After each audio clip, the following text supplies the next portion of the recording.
A veces realizar un noble gesto puede convertirse en tu peor pesadilla. Algo parecido le sucedió a Jorge Luis García Vázquez, el protagonista de Expediente Azúcar, un cubano en la guerra de la Stasi, un documental dirigido por Edgar Pozo que fue presentado el pasado 5 de marzo en la librería Arenales. Hoy Edgar, al que tengo el privilegio de poder llamar amigo, ha tenido a bien venir aquí y contarnos un poco más sobre ese misterioso expediente. Edgar, buenas noches. Buenas noches a ti y a todos los escuchas del Palomi. Así lo llamamos los que tenemos confianza con él, ¿no? Claro, claro. Bueno, es un caso poco conocido. Tú eres cubano, aunque te Ujú. criaste en España, pero tú eres cubano. Yo La nací en idea, Cuba y vine a Madrid a los 7 años y por eso a lo largo de la entrevista no va a haber ningún acento cubano presente. claro, porque al final te crías en Madrid, tienes acento madrileño, pero al final tú eres de Cuba y la tierra es la tierra, ¿no? De alguna manera, siempre uno tira para casa. Cuando tú decides investigar sobre este hombre, ¿por qué lo haces? ¿Qué es lo que te llama la atención de su historia? ¿Cómo lo conoces?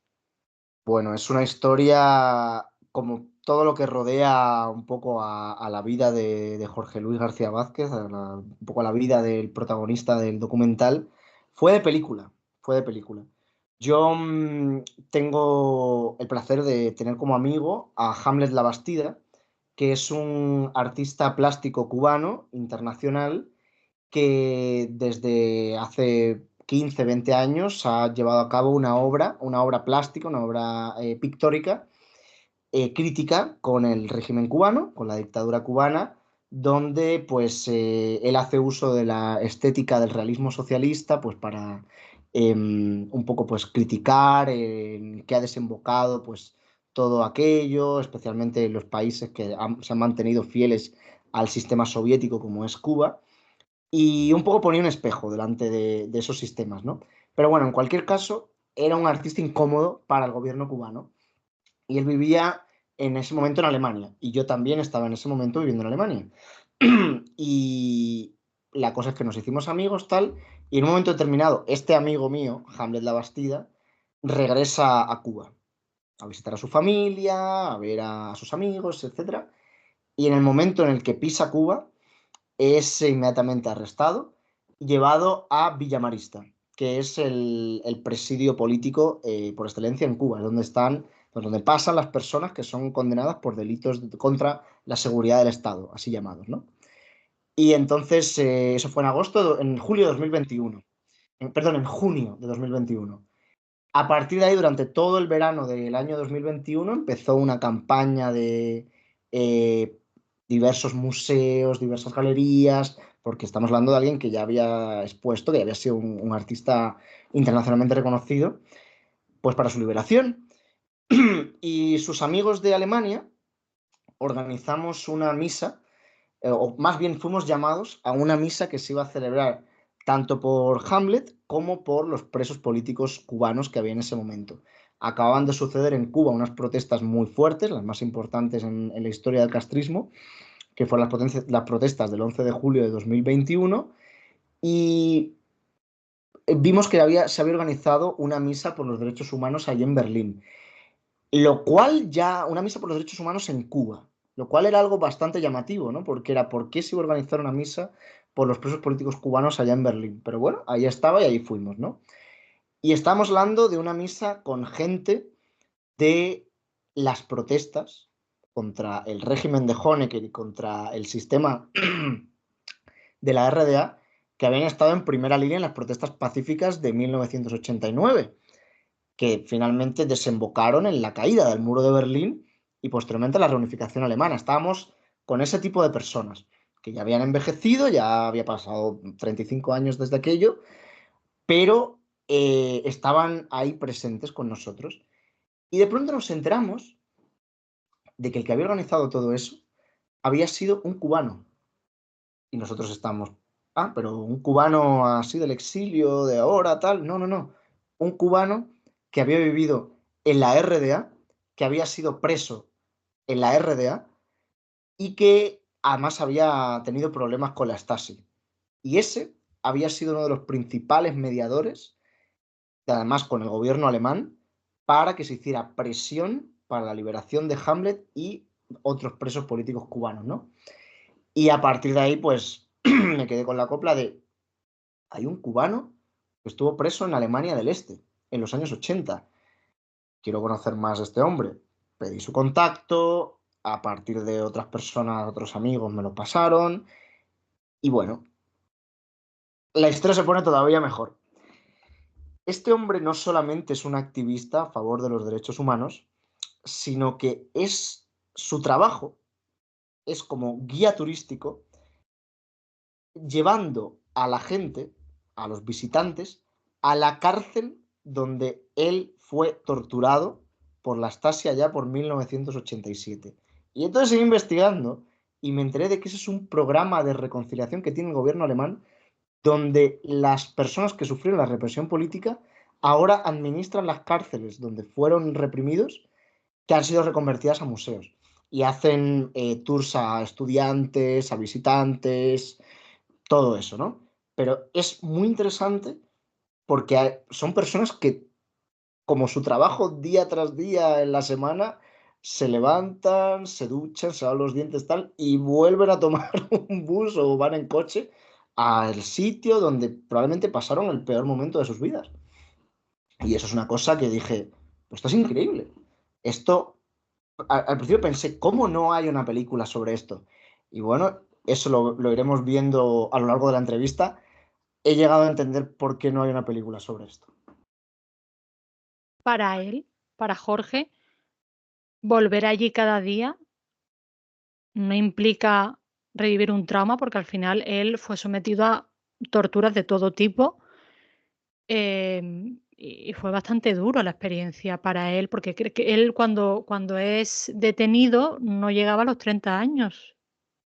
Bueno, mira, justo ese es un dato muy interesante y muy explicativo para responder a esta pregunta, ¿no? De qué sentía él.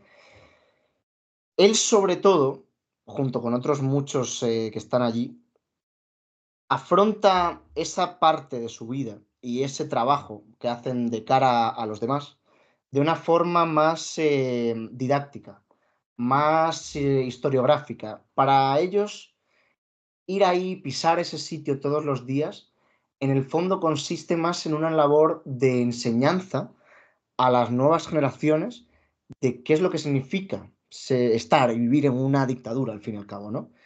Y es muy interesante porque yo lo he hablado con él muchas veces y él es alguien que dice, no, no, no, yo no estoy aquí para explicar los problemas de la democracia, eso lo sabemos todos perfectamente.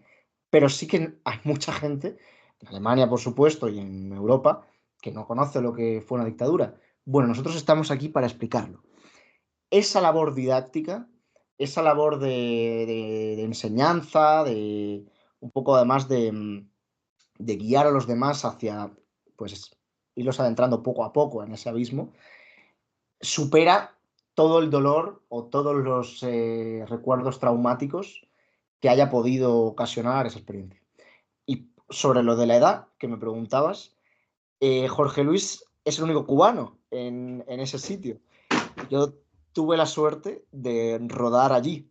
Ya el documental tiene una pequeña parte hecha, aunque bueno, es una parte que también estamos pensándola más como promoción. Vamos a sacar una entrevista con Jorge Luis García Vázquez en poco tiempo. Ya iré yo avisando en redes. Y es el único cubano. Y todos los guías alemanes que fueron antiguos represaliados allí, pues tienen pues ¿no? el típico carácter alemán, son gente seria, que explica las cosas de forma muy exacta, te da todos los detalles, las fechas, tal, y la gente pues sale abrumada, sale o con ganas de llorar o con ganas de pirarse inmediatamente. Es terrible. Pero Jorge Luis, que es un cubano y con el carácter cubano, es alguien realmente de las pocas personas sonrientes en ese entorno, ¿no? Y él siempre hace la misma broma, que lo que no le perdona a la Stasi es que dijera que tenía 35 años cuando en realidad tenía 28 en el momento en el que fue detenido. Porque era muy joven. Tenía 20 27, 28 años, creo que tenía 27 de hecho. Era maldita además. Claro, y sobre todo para vivir algo tan traumático que al final las posibilidades de que él decidiese atentar contra su vida o, no sé, cometer alguna locura en una situación de desesperación como la que debió de vivir, porque no tuvo que ser fácil aguantar la tortura, tanto en Alemania como luego en Cuba. Hay que decir, y esto también Jorge Luis lo ha aclarado bastante, que es un tema del que hablaremos también, la tortura que ya se estaba llevando a cabo en los años 80 en los países del Pacto de Varsovia, de Europa del Este socialista, tal, era una tortura que ya no era física. Ojo, la tortura física a lo largo de la historia y en el bloque soviético todavía más, había quedado en muy mal lugar muchas cosas que habían hecho los soviéticos precisamente por lo explícito de la tortura física que habían aplicado en la época de Stalin, etcétera, etcétera, ¿no? Entonces ya para esa época la tortura que se empleaba era meramente psicológica, era exclusivamente psicológica. Era no dejarte dormir, era, bueno, pues aplicar una serie de herramientas para quebrar psíquicamente a una persona. También en los archivos que tenemos, que estamos publicando, que tenemos acompañando a todo este proyecto documental, vemos un desarrollo un refinamiento de los métodos de tortura para que precisamente estos no dejen huellas visibles, esto es. Claro, pero al final realmente una tortura psicológica es incluso más dolorosa que una física, porque aunque aparentemente o a corto plazo no notes quizás ese ejercicio de maltrato, de violencia, de alguna manera, cuando te están torturando psicológicamente durante un periodo de tiempo, también el propio cuerpo al final acaba somatizando todo ese sufrimiento mental y también acabas enfermando, acabas teniendo problemas físicos de alguna manera. O sea que al final es dos por el precio de uno, se podría decir, porque de alguna manera, Mira, todas las personas que trabajan en esta cárcel tienen sus expedientes de la Stasi. La reunificación alemana es un evento único en la historia, realmente llamativo, porque se trató del único servicio de seguridad del Estado, la Stasi, que literalmente en alemán Staatssicherheit significa seguridad del Estado, fue el único organismo del cual se liberaron todos los archivos. Eso ni siquiera ha pasado en España con el franquismo. O sea, es algo único en la historia. Se hizo, bueno, porque ya existía la Alemania Occidental y, bueno, pues esas instituciones fueron asumidas por un gobierno que ya existía. No fue como la transición española, por ejemplo, donde hubo una transformación de las mismas estructuras de la dictadura a otras diferentes, ¿no? Se hizo en ese sentido un poco más desde otro lado. Pero bueno, existen los archivos personales de muchísimas personas que fueron espiadas, que fueron seguidas, que fueron delatadas por familiares incluso, que luego esas personas, tras la caída de la RDA, tras la caída del muro de Berlín, pudieron acceder a esos expedientes. Y entonces todas las personas que trabajan en esta cárcel tienen acceso no solamente a su expediente, sino que pueden estudiar otros expedientes de la Stasi. En general, todos los que tengan disposición del Archivo Federal Alemán, etcétera, etcétera. ¿Qué sucede? Que lo que nosotros también estamos sacando adelante en este documental no es solamente la historia personal de Jorge Luis, sino que también estamos explorando los archivos desclasificados de la Stasi, donde se va viendo ese refinamiento de la tortura hasta su conversión en una tortura puramente psicológica y además sobre cómo eso lo aprendieron otros gobiernos como el gobierno cubano. Esa es la idea. Esa es la verdadera idea. Y sobre la tortura psicológica, decir simplemente que la idea de la tortura psicológica es que si bien tú puedes salir de la cárcel nunca salga de ti. pero al final es construir muertos en vida de alguna manera. Bueno, esa fue una frase dicha exactamente por Jorge Luis cuando yo le pregunté, bueno, pero es que si todavía estábamos empezando el proyecto, ¿no? Si tú miras la cifra de muertos de la RDA o del régimen cubano, etcétera, bueno, pues son muy pocos. Tampoco es, yo qué sé, más brutal era la Chile de Pinochet o la Argentina de Videla, etcétera, etcétera. Y Jorge me contestaba, Bueno, es que ellos descubrieron que no hace falta matar a la gente físicamente. Bastaba con matarlos en vida. Y si estamos hablando de sistemas puestos en práctica que contaron con doctores, con psicólogos, con gente de todas las clases para poner en marcha un sistema que de forma estudiada y muy deliberada generase trastornos mentales perennes en quienes lo sufrían. Volviendo un poco a lo que dices ahora mismo del tema de la tortura, para, digamos, ponerlo en un tiempo actual. Ujú.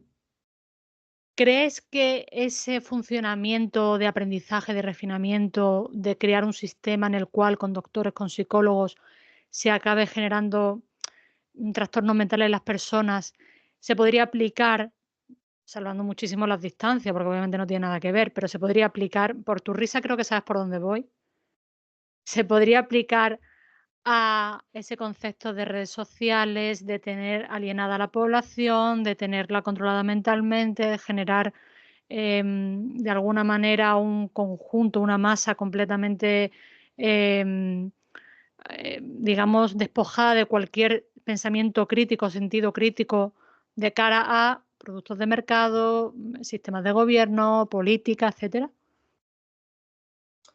Eh, sí, pero voy a explayarme en esto, ¿no?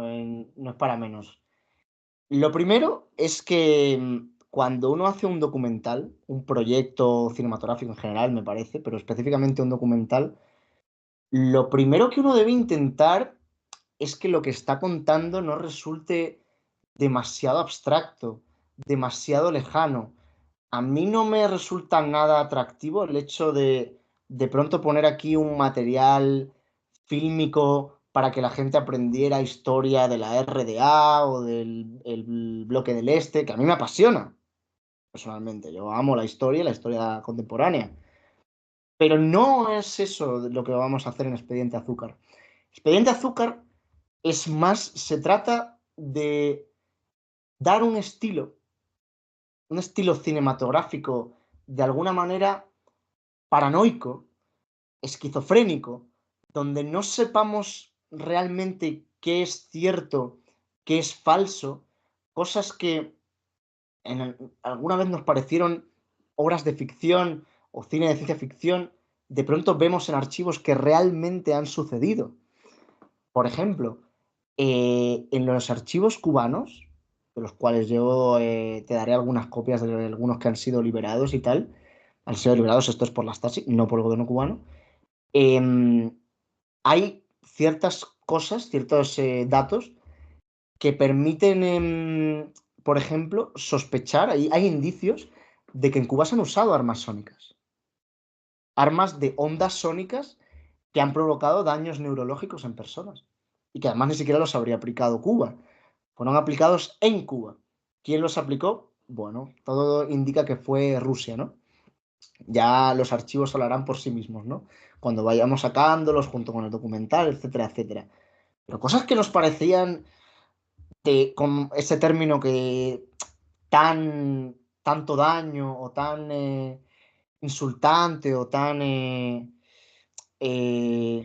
digamos, degradante pretende ser, que es el término de conspiranoicos, algo que tan de conspiranoicos nos parecía en el pasado, pues igual de pronto aparece un archivo de un servicio de inteligencia extranjero, vemos que eso se ha usado. Pues de eso se trata el documental, de que podamos ver que las cosas que se aplicaban en la Alemania del Este de los 80, en la Cuba castrista de los 90, etcétera, etcétera, pues igual no nos quedan tan lejos. E igual deberíamos aceptar la paranoia de una manera... Desde luego no deberíamos desdeñarla, nunca. Porque eso es precisamente lo que más les gusta a los poderosos, ¿no? Que uno diga, no, eso eres de los que dice que no llegamos a la luna o de los que tienen ahí un gorro de papel albal en la cabeza, ¿no? Y están muy encantados con que no nos cuestionemos las cosas. Al fin y al cabo, la conspiración es duda y la duda es la base del conocimiento. sea que cualquier persona que esto lo hubiese sacado hace 30 años, le hubiesen dicho, eres un conspiranoico, estás loco. Bueno, en el caso de Cuba y en el caso de Europa del Este, todos esos países tenían un sistema propagandístico enfocado a Occidente que siempre negó todo ese tipo de tratos. Cuba, la URSS, Alemania del Este, todo ese bloque de países siempre, por ejemplo, fueron muy críticos con la dictadura de Pinochet, con la dictadura de Videla, las dictaduras latinoamericanas, las dictaduras del Zaire, etcétera, etcétera, todas las dictaduras del lado de Estados Unidos, porque en muchísimos casos tenían flagrantes violaciones de derechos humanos, además a muy simple vista. Los vuelos de la muerte en Argentina, em, lo que sucedió en el Estadio Nacional de Chile después del golpe de Estado de Pinochet, etcétera, etcétera. Y lo que se vendía de cara al exterior en los años 70, en los años 80, era que esos países no aplicaban torturas y no aplicaban desapariciones y no había asesinatos políticos y tal, lo cual era verdad. No había en muchísimos casos desapariciones forzosas en Cuba, por ejemplo, como si las había en Colombia, tienen más lejos, ¿no? Pero con el paso del tiempo hemos ido viendo lo que realmente tenían esos regímenes detrás. Y en verdad, por ejemplo, que en la URSS de los años 80 pues ya no había asesinatos en gulags, como había en los años 30, los años 40 con Stalin. Pero luego se fue sabiendo que lo que hacían era meter a los disidentes en hospitales psiquiátricos. Y que la crítica al sistema soviético aparecía en los manuales de psiquiatría de la Unión Soviética como esquizofrenia progresiva. Cosas que, ¿verdad? Que parecen en los años 80, 70, habían dicho, pero ¿qué coño dices? Pues con perdón. Pero ahora sabemos que eran reales. Entonces se caían mucho por la ventana en esa época. Ya no, no hacía falta que se cayeran por la ventana. Simplemente de un día para otro dejaban de hablar y no volvían a ser las mismas personas y volvían a estar siempre deprimidos, cabizbajos, tal, y luego nos enteramos de que era porque el esposo de una activista en la RDA era el principal informante de ella a la Stasi. Cosas de ese estilo, O sea, al final rompe la mente, rompe al hombre, ¿no? claro. No hacía falta matar a nadie. Ahora tampoco.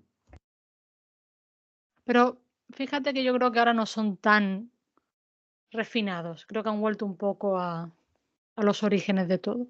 O igual no. Bueno, esa es una conversación muy interesante y te diré simplemente dos cosas, ¿no? En ese aspecto. Es la lucha constante que, digamos, que en la modernidad hemos tenido siempre, ¿no? Que es cuál es el método más eficaz. La, vamos a ponerlo de dos maneras diferentes. La tortura psicológica versus la tortura física, o lo que de alguna forma es parecido. El modelo de Orwell o el modelo de Aldous Huxley.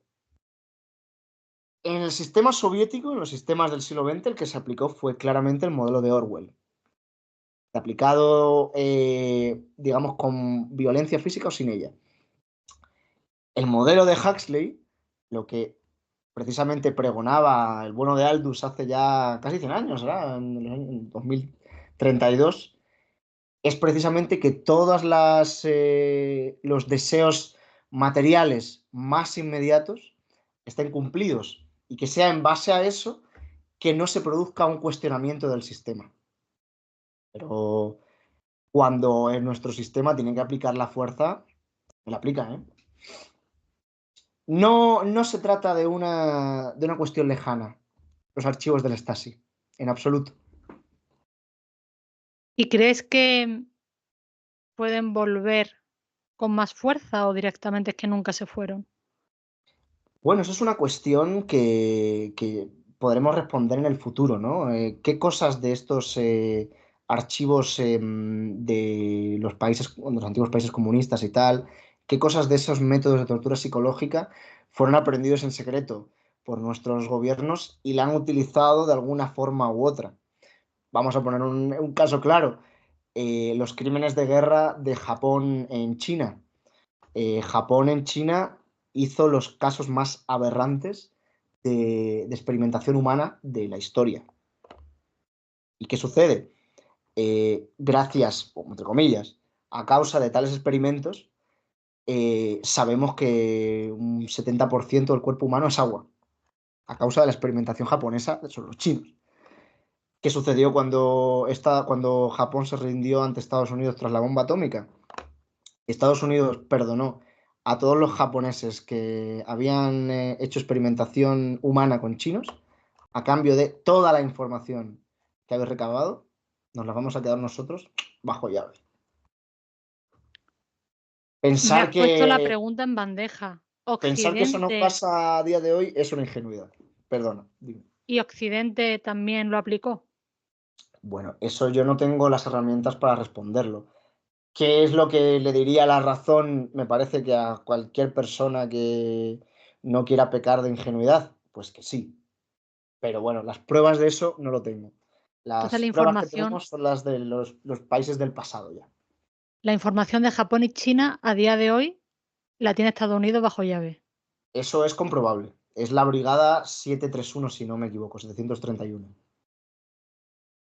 Sí, además de experimentación humana muy, muy jodida.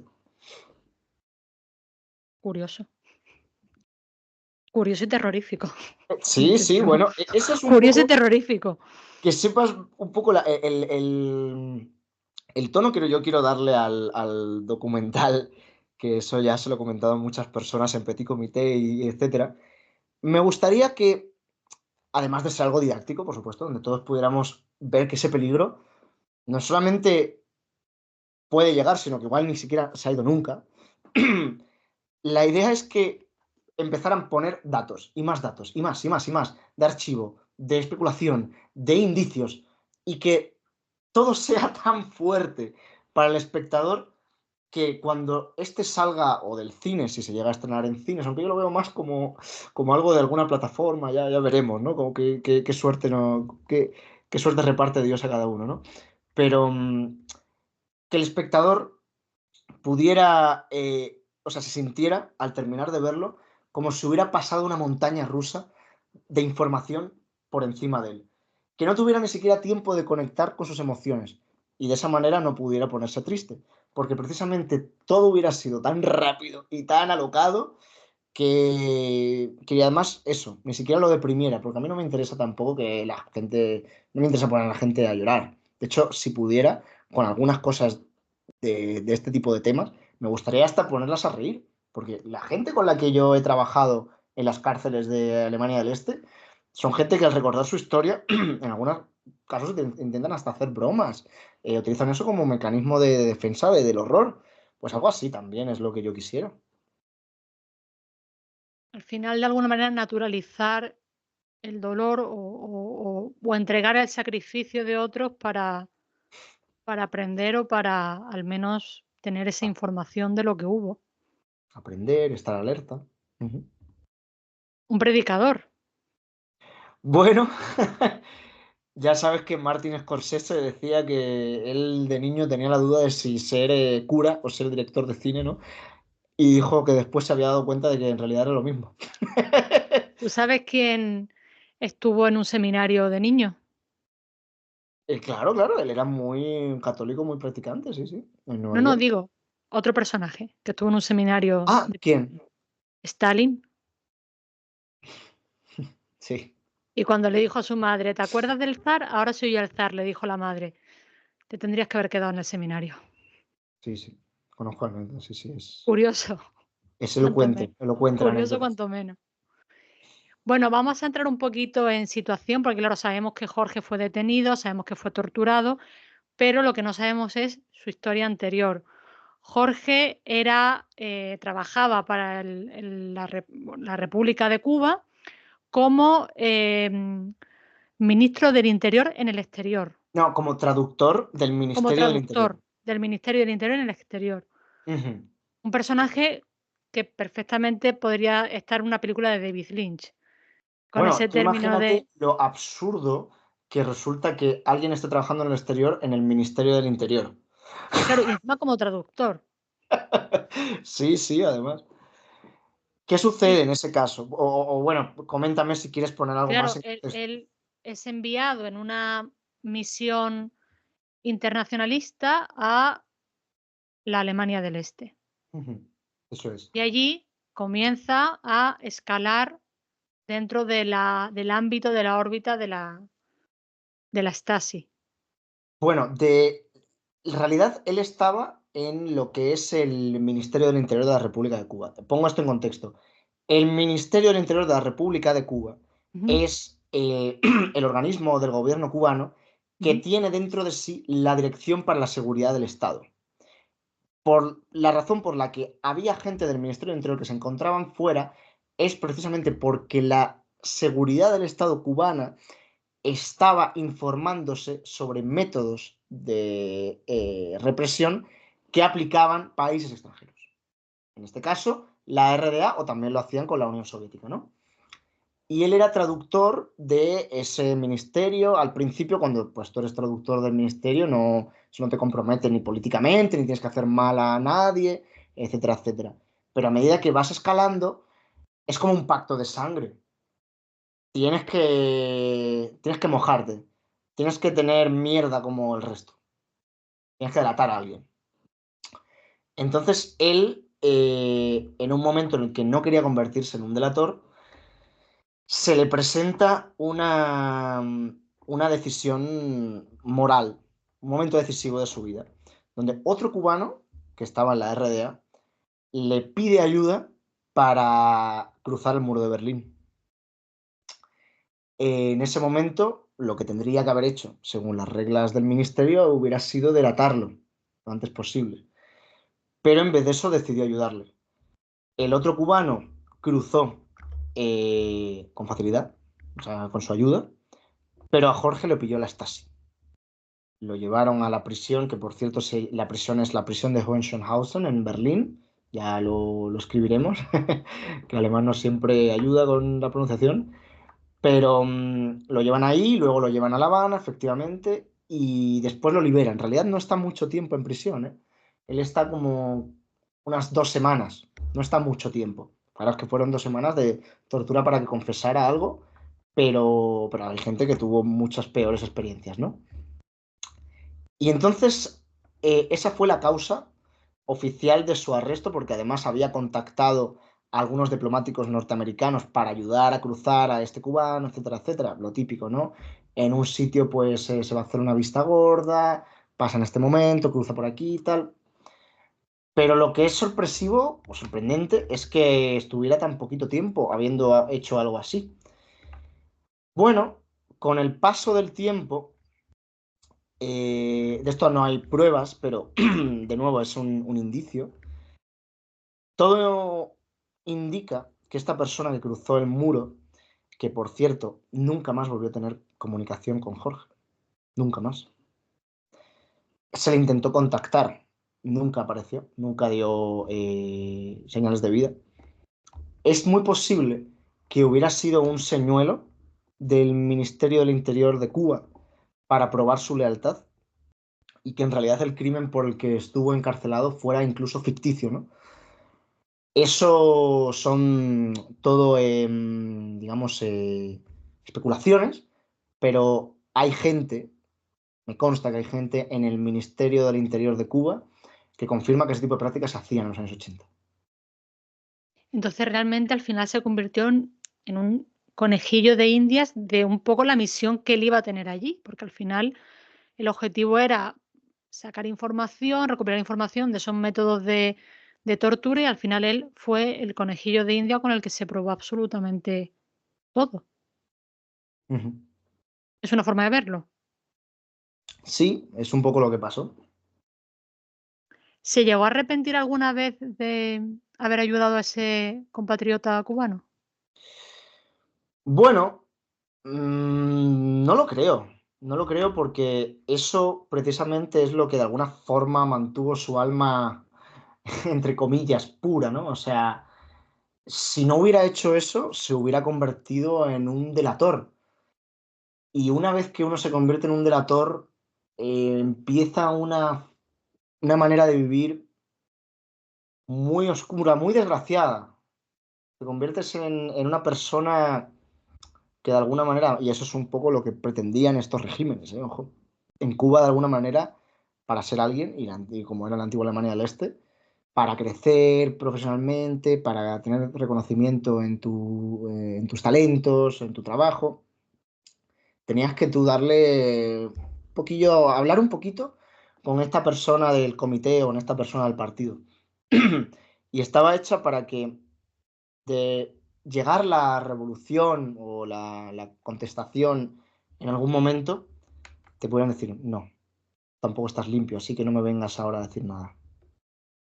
Cuando uno se mete en eso, bueno, es difícil. Entonces él de alguna manera prefirió tener su conciencia limpia Ujú, a pesar de todas las torturas y todo lo que tuvo que pasar, que no fue pequeño. ujú. Honorable. Bueno, uno se pregunta, ¿cómo estuvo tan poco tiempo encarcelado? Igual nada de eso estaba pasando de verdad. Que también tiene su parte análisis. Cuando te pones a analizarlo también es bastante trágico. Pero bueno, ya no hay vuelta atrás. Ya no se puede hacer nada, sucedió. Y gracias a eso tenemos a uno de los más importantes historiadores de la actualidad en el aspecto del estudio de los regímenes de Europa del Este y en relación con Latinoamérica, con Cuba en específico. Porque la Stasi lo estaba investigando de antes a él, es decir, ellos ya sospechaban que él podía flaquear, podía no cumplir su objetivo y por eso se cree que le pudieron poner el señuelo. Ujú. Y, De todos los agentes siempre hay un seguimiento. La primera tarea de todo servicio de inteligencia es espiar a sus propios trabajadores.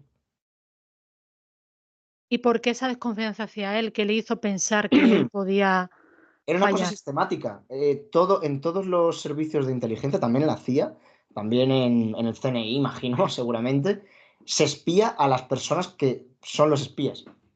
Y así hasta cuarto, quinto grado. Mera burocracia, mero Eso es una protocolo. cosa que pasa siempre, que es una de las de lo que le otorga este elemento surrealista, absurdo a todo el documental. Pero sí, además en la Stasi, que es el organismo del cual se tienen los archivos liberados, de los que más archivos hay es de los propios agentes de la Stasi. Y no todos salieron. Hombre, no, de los archivos de la Stasi te refieres. De lo que son las prisiones de la Stasi. ¿A qué te refieres con que no todos salieron? No todas las No personas, todos no todos los consiguieron archivos. sobrevivir esa presión, esa tortura, ese... Bueno, claro, y hubo gente que estuvo encarcelada durante años. Y además, una cosa en estos regímenes son, en Cuba, como en los regímenes prosoviéticos de la época tal, es que una cosa son las cárceles políticas, donde se aplica la tortura psicológica, etcétera, etcétera, y otra cosa son las cárceles comunes. Y una cosa de la que, por cierto, Fidel Castro mismo se vanagloriaba en su momento y lo decía abiertamente, es que ellos mezclaban prisioneros políticos con prisioneros comunes. Violadores, asesinos, pederastas, todas las clases más bajas de criminales que te pudieras imaginar, los ponían junto a personas que simplemente pensaban diferente. Y es más, todas estas otras personas recibían mejor trato carcelario que los presos de conciencia. Y en muchas ocasiones, uno de los métodos que se aplicaba era que los propios prisioneros los tratasen mal en la cárcel, los sometieran a golpizas o les hicieran bullying de todo tipo, los aislaran o les humillaran en un momento en el que las autoridades no estuvieran mirando, precisamente para quebrarlos más psicológicamente y que además las personas que colaborasen en eso con la seguridad del Estado, pues tendrían mejoras en sus penas y en su situación penal. Eso es una cosa que, perdón, en Cuba, desde luego, se aplicó toda la vida. Y en Cuba, a día de hoy, los presos políticos comparten celda con asesinos y con violadores.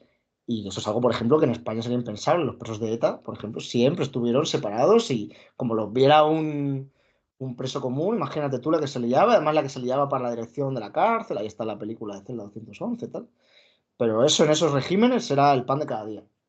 Y Es, de más hecho, en Cuba España, fue teniendo en cuenta el código moral que existe entre los propios presos en la cárcel, que una cosa curiosa, ¿no? Que al final las cárceles, generalmente, salvo que tengas la mala fortuna de que seas condenado por algo que no has hecho, ¿no? Pero generalmente al final es el hogar, digamos, de las personas que han cometido alguna falta, ya sea delito de sangre, un delito de malversación, etcétera, o lo que sea, sí, sí. y hay un código moral, es decir, violadores, asesinos, tal, tienen. Pues en esos regímenes las propias autoridades intervenían para que dentro de todo ese código moral carcelario los presos de conciencia estuvieran en lo más bajo posible. Y además mezclados. Jorge en Jorge algún no llegó a momento. estar en una cárcel común. Ojo. Su estancia por la cárcel fue meramente las cárceles dedicadas a prisioneros políticos para conseguir una confesión, ¿vale? Para aplicarles un sistema represivo de tortura psicológica, para luego, en el futuro, meterlos en una cárcel común. Jorge no llegó a pisar una cárcel común y eso es una de las cosas que más sospecha le ha levantado siempre, para él en su propia vida y para los que hemos estudiado su caso. He ahí que algunos barajamos la idea, el propio Jorge, pues una cosa que exploraremos en el documental, la idea de que haya sido un crimen ficticio, un montaje policial, en otras palabras, lo que se llamaría un montaje policial. ¿El flaqueó en algún momento? Hasta donde yo sé, ¿no? Donde yo sé, no. Pero bueno, eso son cosas que llevan su trabajo personal, su trabajo psicológico, son cosas que se hablan con más delicadeza. Si llegamos a tener la posibilidad de explorarlo en el documental, pues será con mucho cuidado. Pero de todas formas, que se sepa bien, no es lo único del documental. No quiero yo plantear una imagen de un héroe. A mí lo que me interesa no es un héroe frente al mal, sino al contrario, un personaje kafkiano completamente perdido en un sistema que no entiende. Un ser humano, en definitiva, al final, Eso porque, es. porque es lo que fue él. Él intentó actuar noblemente y eso le llevó a una situación horrible en la que, según me cuentas tú, no parece ser que no flaqueó en ningún momento, lo cual le hace todavía más estoico, si podríamos emplear ese término. Ujú. Cuando se habla de él, se habla de su expediente, el expediente se llama Azúcar. De hecho, el título del documental, Expediente Azúcar, viene por eso. ¿Por qué lo de azúcar? Bueno, estamos hablando de los únicos testimonios hispanohablantes de alguien que ha sido apresado del otro lado del telón de acero. Jorge fue, yo creo que, de los únicos cubanos a los que se enfrentó la Stasi, y ya simplemente el hecho de tener un cubano entre manos hizo, como queda de manifiesto en el expediente que te he pasado y que ya publicarás, el nombre que la propia Stasi le puso al expediente de Jorge fue Expediente Azúcar, Akte Zucker en alemán. Nosotros supongo que hemos plagiado el título a la Stasi. Y entre los documentos que tú me has enviado, que me has enviado algunos documentos sobre bueno, del expediente de la Stasi sobre Jorge, que publicaremos en el artículo sobre tu documental. Hay uno que me llama mucho la atención, que es sobre los productos químicos. Y ahí se ve, pues, LSD, cocaína, ácido. Todo eso fue lo que le dieron a Jorge. Bueno, ese documento es un documento que presuntamente yo tampoco he visto todas las fuentes completas. Es un documento que revela una petición que el gobierno cubano le hizo a la Stasi en los años 80, le hizo a la Alemania del Este, ¿no? Ese de toda esa cantidad de drogas, de opio, de cocaína, metadona, etcétera, la lista es tremenda, ¿no? Eh, no sabemos si fue para aplicación sobre presos, lo cual es lo más probable. También pudo haber sido para tráfico ilícito en el mercado negro internacional de drogas, también pudo haber sido para narcotráfico, pero sí hay constancia de que el gobierno cubano utiliza drogas sobre sus presos, sí. Eso está estudiado.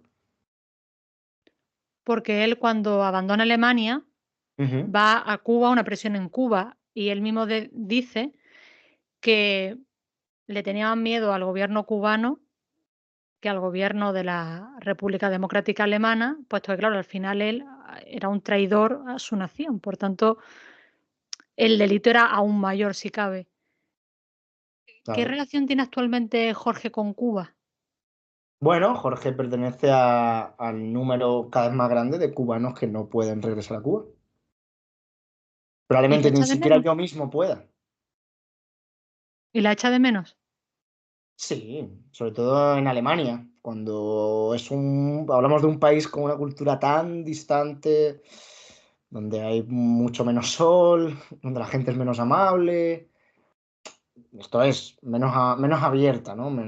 Tampoco es que los alemanes son gente muy amable, ¿no? Pero menos amigable que los cubanos, que son gente, o somos gente, no sé ya ni cómo decirlo, ¿no?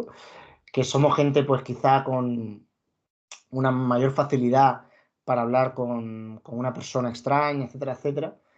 Pues claro, claro que lo echa de menos y de alguna manera toda esta labor historiográfica de la cual Expediente Azúcar pues, va, va a hacer uso, tiene que ver con esa nostalgia de alguna manera, claro. ¿Por Sí, sí. qué decide volver a Alemania?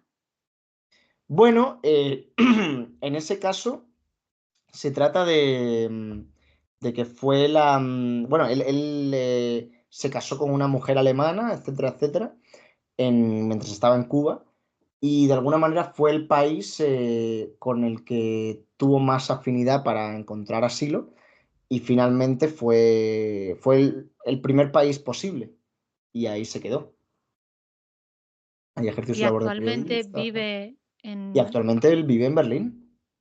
Hemos hecho la presentación del documental aquí en Madrid porque, bueno, yo lo he movido todo lo que pude, tal, y fue muy bien. La sala se llenó. Mis amigos de la librería Arenales les tengo que agradecer tremendamente y no puedo dejar de hacerles sponsor porque son gente genial y más es una de las pocas de las librerías que hay en Madrid más centrada en la cultura de Europa del Este y tal. Es un sitio muy recomendable, ¿no?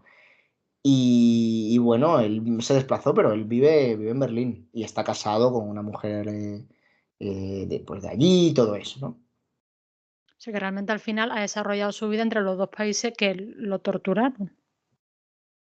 Sí, sí, lo puedes ver así. De hecho, en la entrevista que yo le he hecho ya hace un tiempo y que publicaremos pronto para ir dando bombo al asunto, yo le pregunté, bueno, ¿qué relación guardas con Alemania? Porque fue el primer país donde fuiste libre, sí, pero también el país que te hizo conocer lo más bajo del ser humano, no es el primero, ¿no? Y me dijo que lo que más aprecia de Alemania es el hecho de que al menos fue el país que más le permitió escarbar en su pasado. Y hay personas, quizá donde yo también me encuentro un poco y muchos nos encontramos, donde nuestra manera de reconciliarnos o nuestra manera de estar en paz es precisamente, supongo que abriendo las heridas. Y en esto hay que respetar a quien encuentra la paz cerrándolas y entre quien encuentra la paz abriéndolas. Jorge, de alguna manera, y las personas que trabajan en el sistema de la, supongo, memoria histórica alemana, pertenecen a las personas que quisieron interesarse por su pasado y quisieron escarbar en él. Pero por supuesto, también existen muchos alemanes que les llamaron para decirle, oye, aquí está tu expediente de la Stasi y colgaron el teléfono y nunca fueron a verlo. Eso también existe y es perfectamente legítimo. Y es otra manera de estar en el mundo completamente respetable. ¿Él perdió la fe en la humanidad? No, no, para nada. De hecho, si hubiera perdido la fe en la humanidad, no creo que tuviese la fuerza para, como todas las personas que trabajan en esa cárcel, para regresar al sitio donde les torturaron todos los días de la semana. Por tanto, acabó creyendo aún más. Claro, claro. Además, yo, ya te digo, yo personalmente fui allí a grabar a la prisión, al memorial de Hohenschönhausen, eh, y es un sitio interesante, al que recomiendo a todo el mundo que vaya por Berlín visitar, porque ya os digo, es una experiencia única, y donde por cierto hay alguien que habla español, que es Jorge, solo él, ¿no? Pero en todo caso, yo cuando fui a grabar allí las primeras veces, bueno, lo que abundaba era el morbo, ¿no? Es como, esto es historia viviente, qué chulo, el pasado, el muro de Berlín, la RDA, son las víctimas de verdad que te lo están contando de primera mano. Y un poco supongo que esa es la experiencia que se queda en alguien que va allí una sola vez, que va allí como turista o como visitante de un día, que bueno, es como va a ir la mayor parte de la gente, ¿no? Que pero también está bien. Pero cuando empiezas a ir más veces, más días, descubres algo que es muy curioso a nivel psicológico. Y es que las cárceles son lugares que están hechos para no ser libres, aunque seas alguien que no eres un preso. Incluso las personas que trabajan como verdugos, o como guardias, o como médicos, todas las personas que trabajan en una cárcel, y seguramente si alguien nos está escuchando que trabaja en una de ellas, por más que uno, por supuesto, se diferencie de los que están allí, pues como internos, cuando tú pasas mucho tiempo en una cárcel, da igual tu situación penal, da exactamente igual, pierdes la libertad. Y yo recuerdo que cuando empecé un poco a experimentar ese sentimiento ya después de unas cuantas visitas.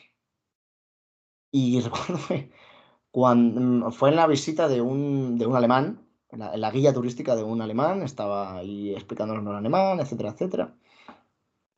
Y yo recuerdo que en ese momento sentí ganas de...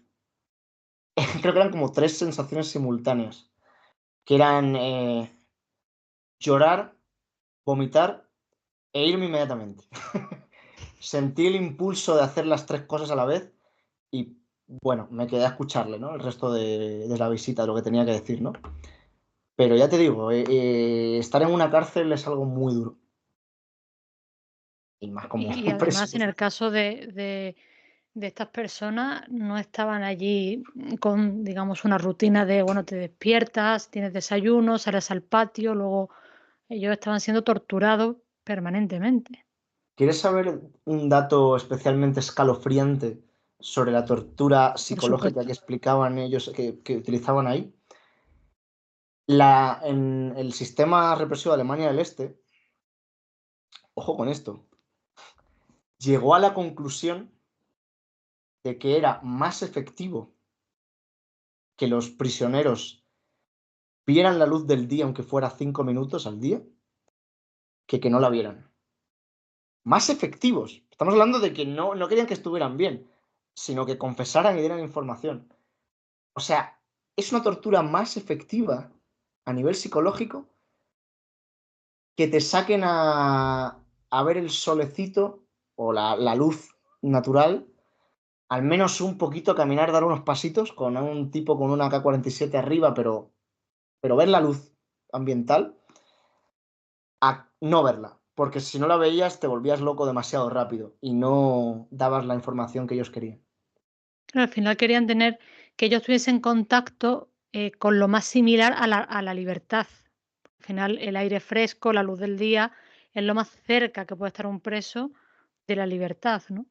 Una cosa también tremenda que me comentó un antiguo prisionero político alemán, que comentó en su guía, que era que esto fue variando por los años. Al fin y al cabo, esta fue una prisión que estuvo activa 40 años, ¿no? Los 40 años que le duró la RDA. Y los métodos iban cambiando según se hicieran los estudios, ¿no? Y uno de ellos me contó que una de las, de las cosas de los métodos que utilizaban era, había momentos donde no les dejaban ver la luz del día en ningún momento.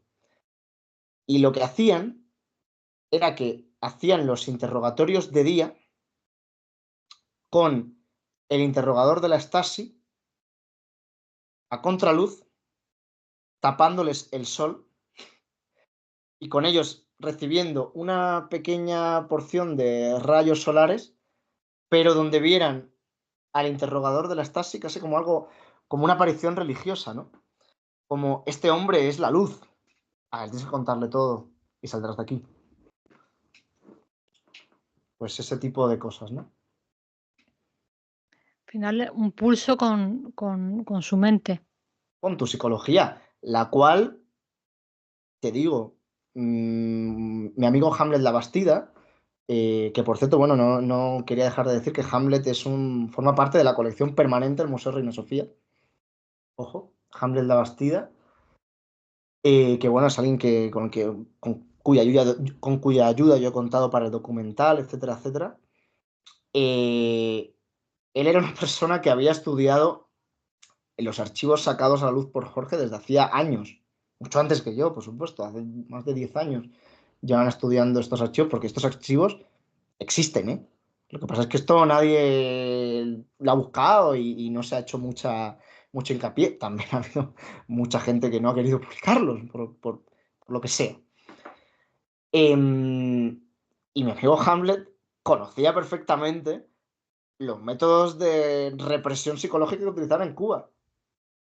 Y cuando le tocó estar preso en Cuba, ese conocimiento no le sirvió de absolutamente nada. Y él lo dijo así en la presentación que hicimos del proyecto documental. Em, Tú puedes saber todo lo que quieras de esto, pero es que estamos hablando de un individuo contra un sistema. No hay posibilidad de ganar. No hay Claro, al posibilidad. final eres un ratón en una jaula con una serpiente. Con gente que te está estudiando, que lleva años estudiando, gente exactamente igual que tú, que cree que no va a caer, que tal. No eres nadie para ellos, no eres nadie diferente. Y no te van a servir saber todas estas cosas cuando te toque, si te toca. Ni siquiera para aguantar un poco el embiste, nada. El daño no se va a paliar. Tampoco perdió la fe tu amigo. Bueno, no, entiendo que no. Mi amigo no se dedica tanto digamos, a pregonar su historia o a hacer mm, enseñanza de ella como hace Jorge en el memorial, pero no. Todas las personas con las que yo me he juntado para, para la realización de este documental son gente que precisamente quiere contar su historia pensando que va a servir esto para algo, claro. Aunque el tono del documental no sea un tono sensiblero, no sea el de dar lecciones a nadie, no sea el de apelar a una emotividad de forma barata, a pesar de eso, supongo que todos tenemos fe en que lo que hacemos sirve para cambiar algo mínimo, que sea. Aprender aunque sea mínimamente de los errores del pasado, aunque no es algo que se aplique habitualmente, y más en los tiempos que corren, que se está viendo un poquito de nuevo. Yo siempre tengo en mente la época actual para lo que estoy haciendo en este documental. Es decir, lo último que quiero es que el espectador vea este documental y diga, ay, pobrecitos, qué mal vivían en el comunismo, ay, mira qué pena. No. Yo quiero que la gente se raye mucho y diga, no vaya a ser, ¿qué estarán usando conmigo, no? ¿Qué estarán usando conmigo? Esa es la pregunta del millón, ¿no? Sí, porque ya incluso estaría por encima de un sistema político económico, ya sería Esto le viene bien a cualquier sistema que quiera mantenerse en el poder. El sistema cubano, que es un tema aparte, es un daño antropológico innombrable el de Cuba, ha durado más de 65 años en el poder, precisamente porque ha aplicado muy bien las tácticas de represión psicológica. Por otros motivos también, que tampoco vamos a entrar porque son muchos, ¿no? Pero, pero sí, sí, esto es algo que yo si fuera un gobierno tomaría nota, vamos. No lo digas muy alto. No lo digas tú.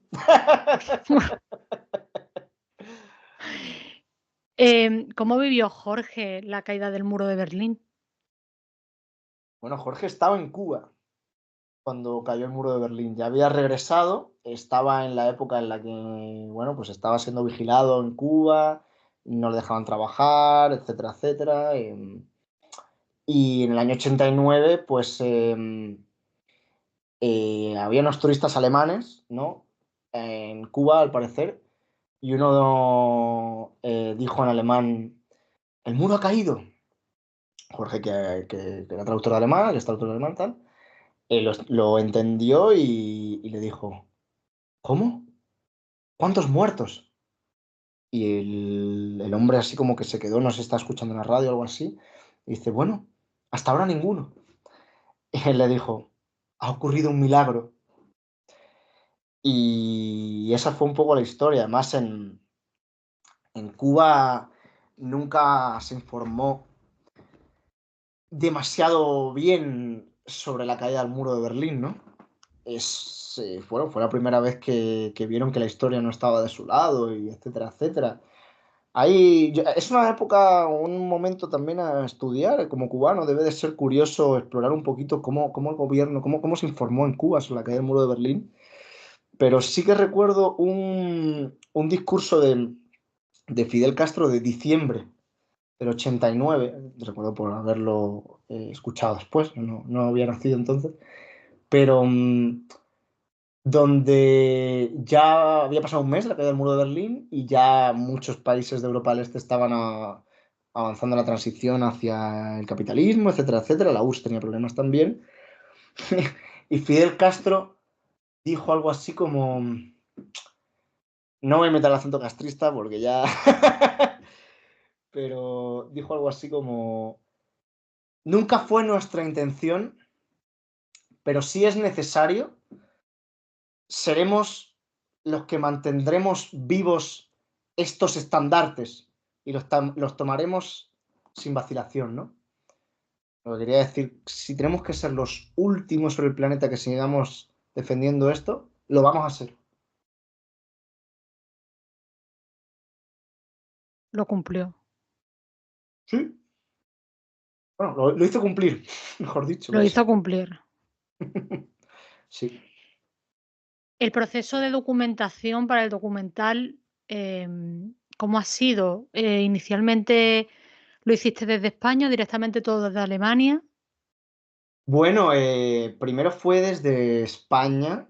Yo empecé a tener conversaciones con Jorge, Jorge siempre ha tenido un miedo muy razonable a que su historia fuese explotada de una manera, pues, muy, digamos, como hacer un espectáculo de su historia, ¿no?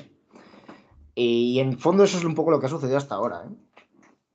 Por esa razón, ni la historia es tan conocida ni el propio Jorge ha querido que se conociera tanto, porque siempre los periodistas que la han enfocado, para empezar, siempre han sido periodistas, lo han hecho de una forma, pues eso, explotando su historia personal, centrándose mucho en su vida, que él nunca ha querido darle un papel protagonista.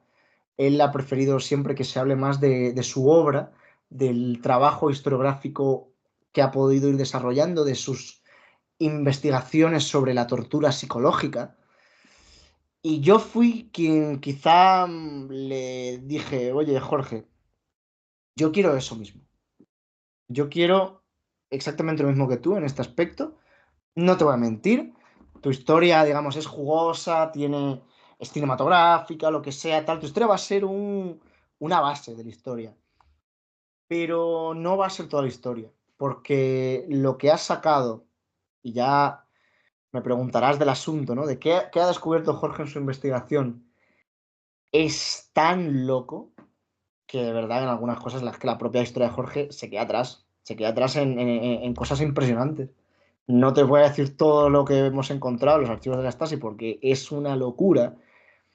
Algunas de ellas podrían ponernos en peligro, quién sabe, pero sí que te voy a decir que el mundo se reescribe tal y como lo conocemos.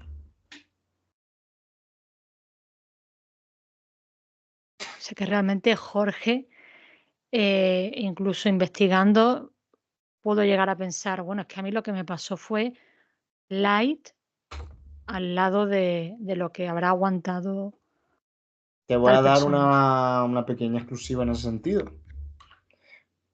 Mm, bueno, desde los años 70 en Cuba ha habido informaciones hasta más adelante, ha habido comunicaciones con la RDA y con la Unión Soviética entonces, donde el ministro del Interior de Cuba, que en ese entonces se llamaba Ramiro Valdés, que es un general que por cierto sigue vivo y sigue teniendo, es un nonagenario, ¿no? Como Raúl Castro, etcétera, etcétera, pero donde le pide, es además uno de los expedientes que te he pasado, le pide a la RDA material para vigilancia electrónica para que Cuba se convierta en una especie de conejillo de indias de la lucha electrónica internacional.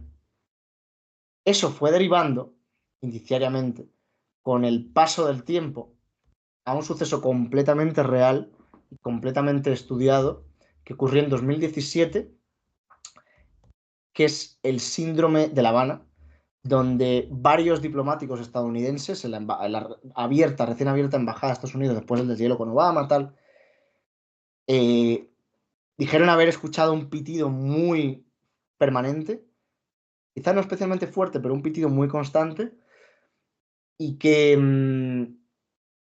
a los pocos días todos se enfermaron, desarrollaron paranoias, es decir, no paranoia de estás pensando una cosa, no delirar, no un delirio, paranoia en el sentido hasta físico, de levantarte un día por la cama y tener tanto miedo de irte al baño inmediatamente, vomitar, etcétera, etcétera.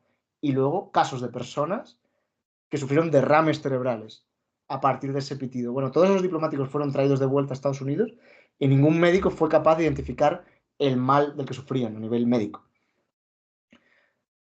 Teniendo ya archivos que desde los años 70 piden a los países tradicionalmente aliados de Cuba, como a día de hoy es Rusia, es muy posible que hayan empleado armas sónicas en Cuba, con lo que te comentaba. Te voy a dar otra exclusiva. Córtala si es demasiado fuerte. Te lo digo así, No ¿eh? sé. IKEA utilizó mano de obra esclava cubana en los años 80. Está en los archivos de la Stasi. Está, te diría más, está publicado, ¿eh? En libros. Libros que no sean, que quizá no son los más conocidos, etcétera, etcétera. IKEA tenía tratados de colaboración con la RDA en los años 80 y Cuba estaba muy interesada en la moneda fuerte, la divisa fuerte, el dólar que pagaban las empresas occidentales. Tal. IKEA tenía ese convenio con la RDA y la RDA en secreto lo que hacía era que le dejaba la mano de obra a Cuba, hasta qué punto sabían en la RDA y por supuesto en IKEA que estaba Fidel Castro utilizando mano de obra carcelaria para hacer decenas de miles de muebles en los años 80. Y efectivamente eso es una cosa que se puede afirmar, y hay pruebas, no es una injuria, se puede ver en los archivos del Archivo Federal Alemán, por ejemplo. Y la más fuerte de todas, no te lo voy a decir, por supuesto, porque me la guardo para sacarla yo en el docu. Hombre, eso le te iba a decir, digo, no te pases tanto con las exclusivas que si no. Hombre, no te queda nada para luego. Cuando llegas a Alemania, me has contado antes la sensación que tuviste cuando estuviste visitando varias veces las prisiones y tal. ¿Se siente todo diferente? eh, ¿a qué te refieres con respecto a qué? Al final tú estás investigando desde España, estás investigando una serie de cosas, lo ves sobre el papel, pero cuando llegas allí, cuando palpas Buah. todo, ¿llegaste a sentir en algún momento miedo? Porque claro, ya no está la RDA ya, pero el mundo está en una situación ahora mismo compleja. ¿Llegaste a sentir miedo de decir, bueno, estoy investigando para un documental que si consigo financiación, si consigo sacarlo, si consigue ver la luz, bueno, va a incomodar, por lo menos a ciertos sectores políticos le va a incomodar el documental? Yo hay cosas del documental que solo las menciono con el móvil apagado. A ver, si quieres ahí te lo dejo. ¿Te has vuelto más paranoico después de haber visto todos los sistemas que utilizan de control, de espionaje? Me he dado cuenta, no solamente me he vuelto más paranoico, sino que me he dado cuenta de la necesidad de la paranoia en la vida. No quedarte en ella, porque la paranoia es paralizante y a la vez también puede venirle bien incluso al sistema, porque claro, si todo está conectado, ¡buah!, pues no haces nada, porque al final, total, te van a descubrir. No, el sistema tampoco es infalible, pero sí desde luego me ha hecho reflexionar mucho sobre la necesidad de la paranoia para ser una persona con sentido crítico. No debemos creer todas las cosas que nos dicen desde el Estado, vamos, por supuesto, pero a nivel mediático, a nivel empresarial, etcétera, etcétera. De nuevo, la duda es la base del conocimiento. En algún momento se sale de ella, porque tienes que poder afirmar algo, pero dudar en sí nunca puede ser nunca puede estar mal visto. En un sistema tan inmediato, tan interconectado, donde al final hay incluso una intoxicación de información, porque recibimos información permanentemente, un bombardeo informativo, más que nunca hace falta cuestionarse las cosas, se podría decir. Por supuesto. Más que nunca debemos de dejar de temer a la paranoia. Debemos de dejar de verla como algo, digamos, insano, como algo que va contra nuestra propia manera de estar en el mundo. La paranoia, es verdad que el término médico es utilizado para hablar de las personas que padecen de delirios, enfermedades psicóticas, etcétera, etcétera. Eso es una cosa diferente a lo que yo estoy diciendo, ¿no? Pero el hecho de dudar de las cosas, es decir, una paranoia racional, eso nunca puede estar, bueno, por supuesto, ni penado, tampoco lo está, no es de momento, pero tampoco se puede ver por encima del hombro. Hay casos de conspiración que luego resultaron ser verdad. Hay cosas que antes se decían que eran conspiraciones y luego eran ciertas. Se nos olvida. No, El hay Club un refrán Bilderberg, por español. ejemplo. El Club Bilderberg era una cosa que antes se consideraba que era una paranoia, de plan, ¿cómo se van a reunir esta gente ahí cómo va a estar la monarquía británica detrás de esto tal? Y resultó que era cierto. Y a día de hoy pues se hace y, bueno, es un club normal donde se reúnen jefes de Estado, etcétera, etcétera. Para que veamos que hay casos de cosas que nos decían que era de una forma que luego no. Pues en general esa es la base del conocimiento. La Es duda la para base. sobrevivir. Sí, hay veces que saber demasiado puede ir en contra de tu supervivencia, pero las personas que tenemos, como yo creo que mucha gente tiene, no, con esto que voy a decir no me considero alguien especialmente erudito ni nada de eso, pero las personas que tenemos un verdadero disfrute por el saber, no nos amedrentamos tan fácilmente. De hecho, está el refrán, ¿no? Que dice cuando el río suena, agua lleva. Al final, cuando hay algún tipo de incertidumbre o de duda ante la verdadera naturaleza de algo, pues muy probablemente algún elemento se escape. No digo todos, pero algunos Eso es. sí. Eso es. Y bueno, volviendo un poquito a tu pregunta también que me decías antes de por qué, o sea, qué diferencias vi con respecto a cuando estaba aquí en España, a cuando fui a grabar a Alemania, a la prisión, con los prisioneros, efectivamente. Em, bueno, además de tener miedo yo, que es lo que hemos comentado ahora, o miedo, o inseguridad en algunos temas, lo que sea, lo que vi fue una actitud muy comprensible a nivel psicológico, por otro lado, que vi a unas cuantas personas de alguna forma intentando justificar lo que había pasado, que es una manera que tiene el organismo, el subconsciente, de vivir también una vida de una forma honrosa, porque hay personas que no pueden vivir considerándose una víctima, personas que se lo llevan muy mal.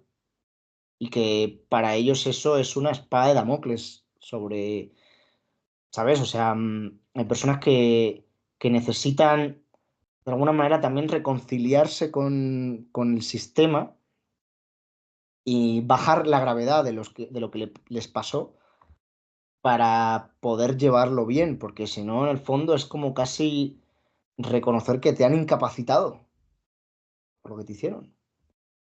¿Conociste a alguien que trabajó y que estuvo, digamos, en el núcleo duro, o por lo menos cercano al núcleo duro de la Stasi en tu viaje a Alemania? Yo no me reuní con personas de la Stasi, pero no porque no quisiera, sino porque no se dio a través de los contactos. Em, sí que me gustaría, no tendría ningún problema. Y es más, quisiera poner íntegramente lo que sea que me digan, ¿sabes? No voy ni a ridiculizarlos, ni a estigmatizar. Yo como narrador del documental, o de cosas que yo luego tenga mis opiniones personales. El documental yo voy a mostrar el crudo, ¿no? Como se dice, el raw, el material, ¿no? Y, y en ese sentido no pude reunirme con nadie, pero por ejemplo, sí que te puedo decir que ha habido, eso me fue entrando después, pero ha habido prisioneros que trabajan allí, que a día de hoy algunos llegaron a tener incluso un buen trato con sus verdugos.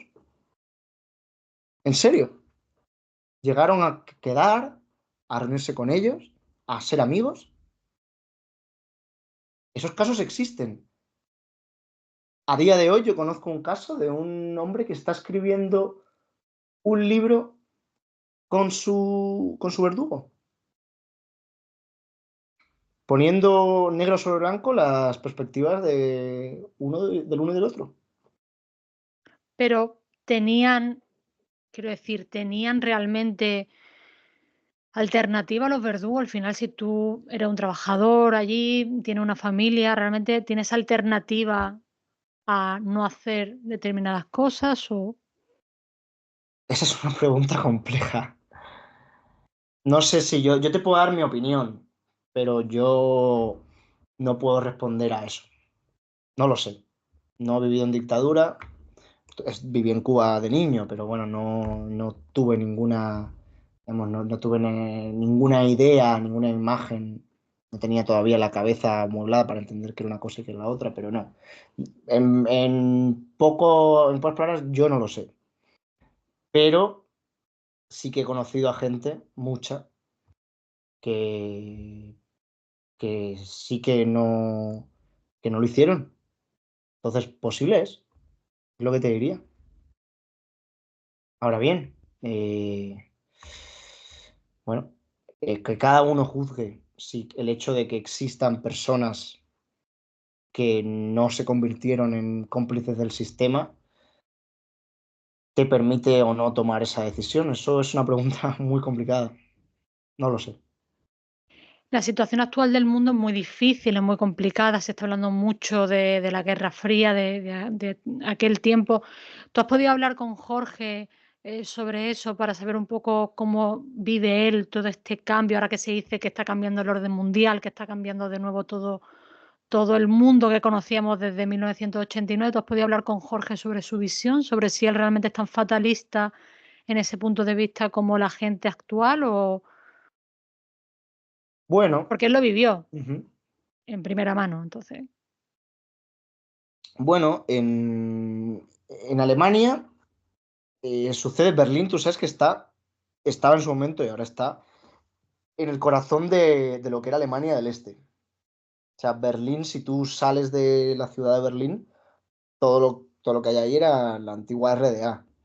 Y ahí hay una diferencia sociopolítica muy grande con la antigua Alemania occidental. O tan, por ejemplo, diferente. De hecho, si tú miras a día de hoy un mapa de las elecciones alemanas, ves que los, Länder, ¿no? Los estados federales, donde ha ganado la AfD, Alternative für Deutschland, Alternativa para Alemania, son exactamente, o sea, no te digo, no te estoy sacando, son exactamente los de la antigua RDA. En eso ya te aclara que hay una diferencia sociológica importante. Em, Sucede que esas partes de Alemania, por una cosa y por otra, siempre ha tenido una cierta afinidad con Rusia. Porque cuando cayó la RDA, el gobierno alemán occidental no llevó a cabo tampoco una política de humillación al derrotado, ¿eh? Se juzgó a algunas personas, pero muy de la cúpula. Se juzgó a Honecker, que era el líder de la RDA, Erich Honecker. Se juzgó a Erich Milke, que era el ministro para la seguridad del Estado, es decir, el jefe de la Stasi, y algunas personas de la cúpula más. Pero no, no, al grueso, esto que hablamos o que se sabe de un 1% de la población de toda la RDA, 150.000 personas, todo tal, eran parte de la Stasi. Sí, pero no fueron juzgados, ¿eh? Y todas esas personas se les permitió seguir manteniendo negocios estatales que luego pasaron a ser negocios privados de los antiguos jerarcas comunistas. Eso no se tocó. No era el momento, no hacía falta ganarse la enemistad de esas personas de una forma tan abierta. Se dejó que mantuvieran sus antiguas estructuras. Se estableció en Alemania un impuesto de solidaridad de los occidentales para la reconstrucción del este y se convirtió en una sociedad bastante estratificada donde las antiguas relaciones de poder de los jerarcas de la Stasi no cambió tanto. Y las personas que eran poderosas en la RDA, muchas de ellas, la gran mayoría, no dejaron de ser poderosas después. Y hay casos de gente que ha intentado juzgar, llevar a juicio a un antiguo represor y tal, y luego resulta que uno de la judicatura también informó para la Stasi y no quiere remover en ese pasado, no les interesa. Y entonces, volviendo a la cuestión geopolítica, todavía queda mucha, hay una gran parte de Alemania que es favorable a Rusia, ¿eh? Y eso es una cosa que ellos tienen dentro. Bueno, Alemania Occidental es más grande, hay más población y siguen ganando, digamos, los políticos occidentales el poder, a pesar que, bueno, Angela Merkel había vivido en la RDA y tal. Pero Alemania dentro de sí tiene dos almas, ¿no? Y una de ellas tira para un lado y otra para el otro. Eso también lo vi. Bueno, sé que la presentación fue muy bien. Sé que hay un festival en República Checa donde parece que la cosa... Bueno, lo hemos llevado, digamos, a un enviado, pero bueno, nosotros todavía no tenemos nada que proyectar en festivales ni nada de eso, pero Pero bueno, sí, estamos buscando en festivales de derechos humanos y en Praga en específico hay uno que se llama el One World, bueno, que viene de la escuela de la lucha pacífica de Václav Havel en Checoslovaquia y la lucha de los derechos humanos desde la Carta del 77, en fin, de todo eso, de toda esa época. Y bueno, son todos los festivales y todas las organizaciones de derechos humanos son amigas nuestras. Entonces parece que va tomando forma porque al final hay que decir también que no hay ningún tipo de músculo económico detrás, no hay una productora potente ni tampoco a un nivel medio independiente y por tanto al final esto es una cosa que tú haces porque crees firmemente en el proyecto y de alguna manera porque quieres contar esta historia que ya sabemos que por un lado Jorge no quería tampoco que su vida fuese tratada de una forma sentimental y que se centrase más en su drama personal y no tanto en lo que él vivió, que vivieron muchos más y en una peor envergadura. ¿Y crees que hay otro motivo también aparte por el que no ha interesado tanto hablar sobre el caso de Jorge o otros casos parecidos al de Jorge? Bueno, por empezar, quería comentar que bueno, estamos a la búsqueda de inversores, ya tenemos algunas cosas habladas, vamos atando cabos poquito a poco, vamos viendo también con productoras. Hay gente con una muy buena carrera detrás que se ha interesado en este proyecto ahora, o sea que va cogiendo forma y pronto sacaremos ya un dossier que presentar a instituciones, etcétera, etcétera. Eso se sucederá más pronto que tarde. Pero sobre por qué esto no llegó a salir a la luz o no ha llegado a conocerse antes, me consta que ha habido presiones, especialmente en Alemania. No quiero dar nombres porque tampoco quiero, digamos, enemistarme con instituciones de Alemania cuya ayuda me vendría muy bien, por otro lado, pero me consta que ha habido presiones de gente que en ciertos puestos de poder, precisamente, tenían que ver con la antigua RDA. Dijeron, esto no, me consta. Y no te da ni un poquito de miedo. ¿O te gusta? Bueno, esta risa que acabo de soltar es un poco que quizá todavía no me ha pasado nada, ¿no? ¿Qué te iba a decir? Igual cuando me pase, oye, yo no soy ningún héroe tampoco, ¿eh? Pero bueno, de momento hay mucha gente muy ilusionada.